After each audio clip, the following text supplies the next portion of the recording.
আয়াত ৮৬ فرجع موسى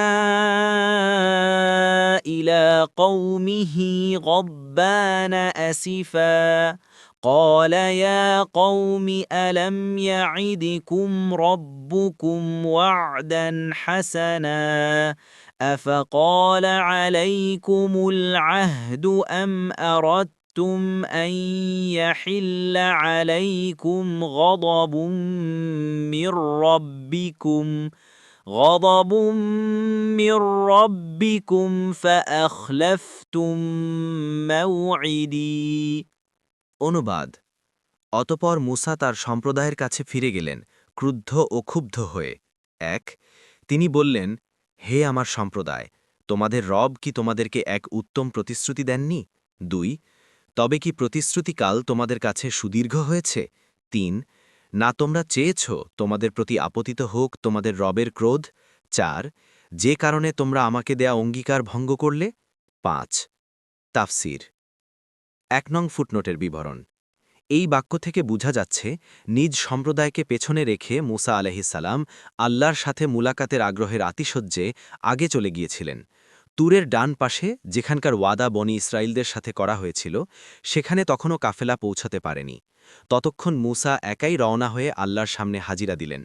এই সময় আল্লাহ ও বান্দার সাথে যা ঘটে তার বিস্তারিত বিবরণ দেয়া হয়েছে সূরা আল আরাফের ১৪৩ থেকে ১৪৫ নং আয়াতে।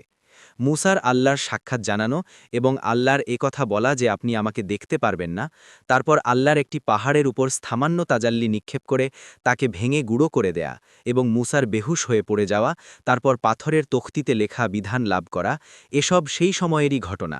এখানে এ ঘটনার শুধুমাত্র বনি ইসরায়েলের গোবৎস পূজার সাথে সম্পর্কিত অংশটুকুই বর্ণনা করা হয়েছে। ২ নং ফুটনোটের বিবরণ।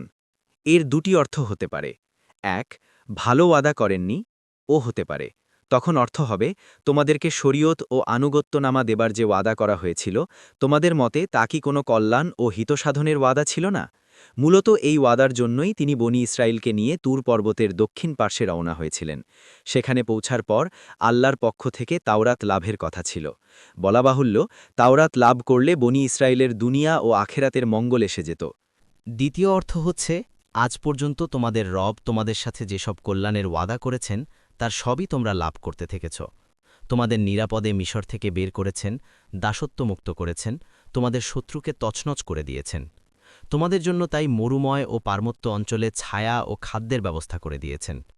এই সমস্ত ভালো ওয়াদা কি পূর্ণ হয়নি? ইবনে কাসির। ৩ নং ফুটনোটের বিবরণ। এর দুটি অর্থ হতে পারে। তোমাদের নিকট কি দিনগুলো দীর্ঘতর মনে হয়েছে? অর্থাৎ তোমাদের প্রতি আল্লাহ তাআলা এইমাত্র যে বিরাট অনুগ্রহ করেছেন এরপর কি অনেক বেশি সময় অতিবাহিত হয়ে গেছে যে তোমরা তাকে ভুলে গেলে? তোমাদের বিপদের দিনগুলো কি সুদীর্ঘকাল আগে শেষ হয়ে গেছে যে তোমরা পাগলের মতো বিপাকে ছুটে চলেছ? দ্বিতীয় অনুবাদেও হতে পারে, ওয়াদা পূর্ণ হতে কি অনেক বেশি সময় লাগে যা তোমরা অধৈর্য হয়ে পড়েছে, অর্থাৎ তাওরাত প্রদানের মাধ্যমে পথ নির্দেশনা দেবার যে ওয়াদা করা হয়েছিল তা পূর্ণ হতে তো কোনো প্রকার বিলম্ব হয়নি। তাকে তোমরা নিজেদের জন্য ওজর বা বাহানা হিসেবে দাঁড় করাতে পারো। ৪ নং ফুটনোটের বিবরণ। অর্থাৎ ভুলে যাওয়া বা অপেক্ষা করে ক্লান্ত হয়ে যাওয়ার তো কোনো সম্ভাবনা নেই। এখন ছাড়া আর কি বলা যায় যে তোমরা নিজেরাই স্বেচ্ছায় এমন কাজ করতে চেয়েছ যা তোমাদের রবের ক্রোধের উদ্রেক করবে? ৫ নং ফুটনোটের বিবরণ। এই ওয়াদা হচ্ছে তিনি তুর থেকে ফিরে আসা পর্যন্ত আল্লাহর আনুগত্যের উপর প্রতিষ্ঠিত থাকা, অথবা তাদের কাছ থেকে তিনি ওয়াদা নিয়েছিলেন যে তোমরা আমার পিছনে পিছনে আসো, কিন্তু তারা না এসে সেখানেই অবস্থান করে।